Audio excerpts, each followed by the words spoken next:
Assalamualaikum warahmatullahi wabarakatuh. Kembali lagi di channel Nasihat Kehidupan Misteri.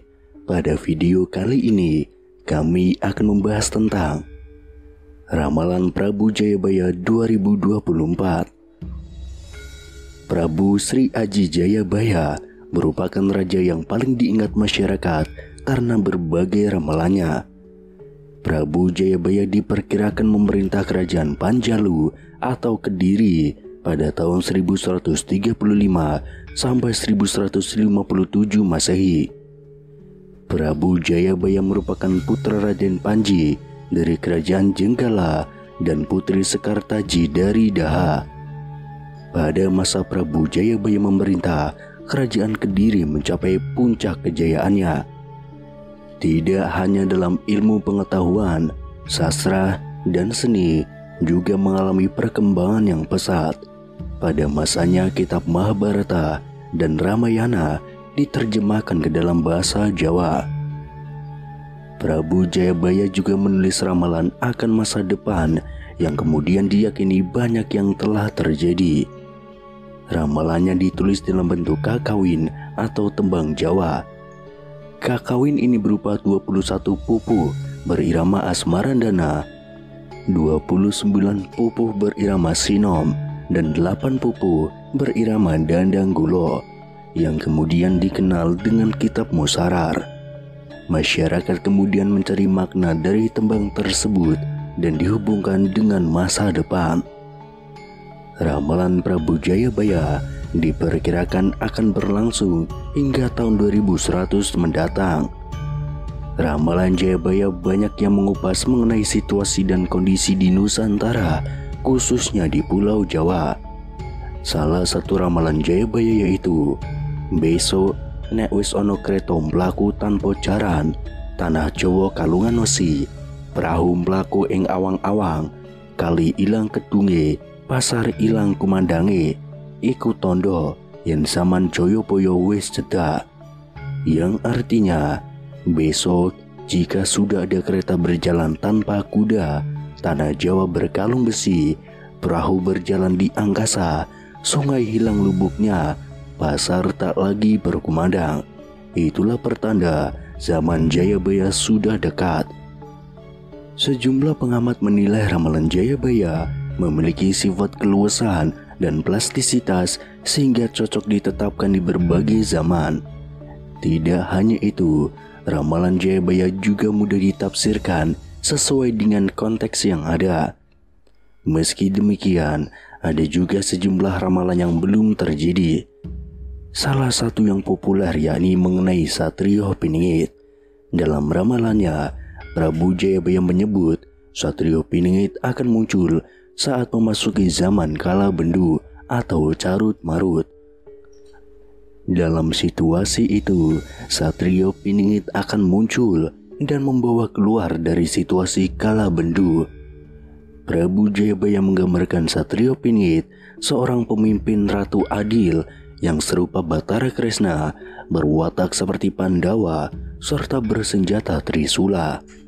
Hal ini dijelaskan dalam baitnya seperti berikut.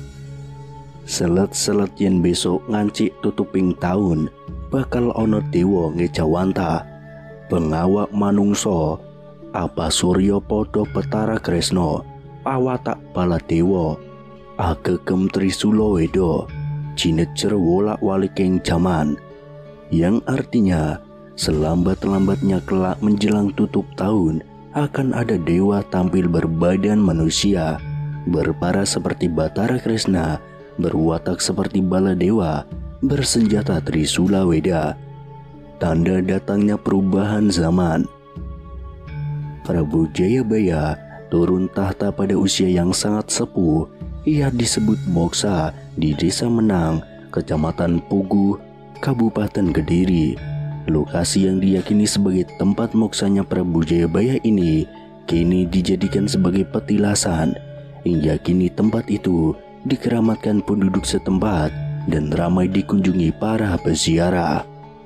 Selain itu, ada juga ramalan-ramalan lain dari Prabu Jayabaya. Yang pertama, semut ireng anak-anak sapi.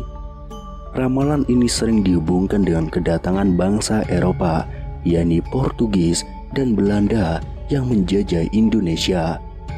Orang Eropa berkulit putih terkenal rajin dan ulet bekerja seperti semut hitam. Mereka juga selalu meminum susu sapi sejak bayi. Yang kedua, kebo nyebrang kali. Ada dua tafsiran mengenai ramalan ini. Pertama, orang-orang Eropa yang membawa hasil bumi dari Nusantara dan dibawa menyeberang ke tempat asalnya, yaitu di Eropa.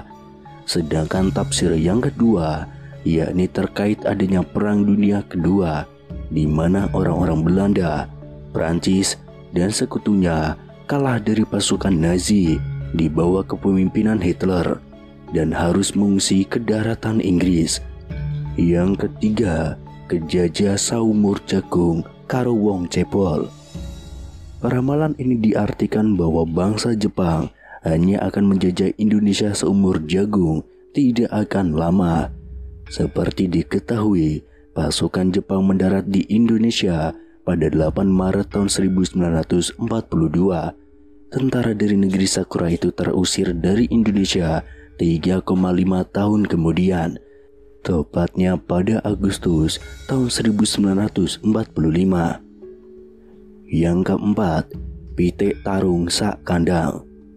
Ramalan ini sering dihubungkan dengan terjadinya peristiwa berdarah, yaitu gerakan 30 September tahun 1965. 7 jenderal tentara angkatan darat dibunuh oleh sekelompok orang yang mengatasnamakan Dewan Jenderal. Setelah peristiwa terbunuh atas 7 jenderal itu, berturut kemudian terjadi pembantaian terhadap masyarakat yang diduga terlibat dalam organisasi terlarang itu. Mereka dibunuh dan dihukum tanpa vonis keadilan. Yang kelima, kodok ijo ongkang-ongkang. Sering dihubungkan dengan kekuasaan Orde Baru di bawah Presiden Soeharto. Saat itu, Presiden Soeharto menggunakan Angkatan Bersenjata Republik Indonesia yang kebetulan menggunakan seragam warna hijau untuk melanggengkan kekuasaannya. Namun ada juga yang mengartikan ramalan itu dengan kejayaan Islam, seperti yang diketahui sejumlah negara Islam di Jazirah Arab menggunakan bendera berwarna hijau. Seperti yang kita semua ketahui, gelar resminya Prabu Jayabaya adalah Sri Maharaja Sang Mahapanji Jayabaya Sri Warweswara Madusudana Hawatara Nindita Sutrisingha Parakrama Utunggadewa. Ia merupakan Raja Panjalu atau Kediri yang memerintah pada tahun 1135 sampai 1157 Masehi.